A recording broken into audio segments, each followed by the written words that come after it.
కూడా ప్రార్థన సహవాస అనుభవాన్ని కలిగి ఉన్నారు.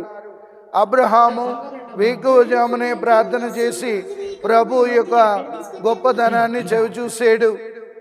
మోషే సీనాయి పర్వతం ఎక్కి ప్రభు యొక్క ఔన్నత్యాన్ని చవిచూసాడు. యోబు వేకువజామునే ప్రార్థిస్తూ దేవుని యొక్క గొప్పతనాన్ని తెలుసుకున్నాడు.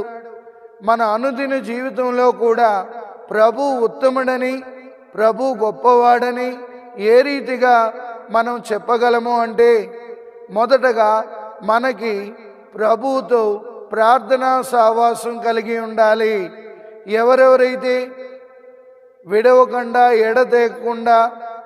ఎడతెగక ప్రార్థన చేయగలుగుతుంటారో ఆ భక్తులందరూ కూడా ప్రభు సహవాసాన్ని కలిగి ఉంటారు. ప్రియులారా, మన జీవితంలో ప్రభు యొక్క ఔన్నత్యాన్ని, మంచితనాన్ని చవి చూడాలి అంటే ప్రతిరోజు కొంత సమయం కేటాయించి ప్రభుతో గడపాలి. అందుకే విలాప గీతాలు 2వ అధ్యాయము 19వ వచనంలో వేకువజామునే లేచి ప్రభువునకు మొరపెట్టుము, నీ హృదయం విప్పి ఆయనతో మాట్లాడుము,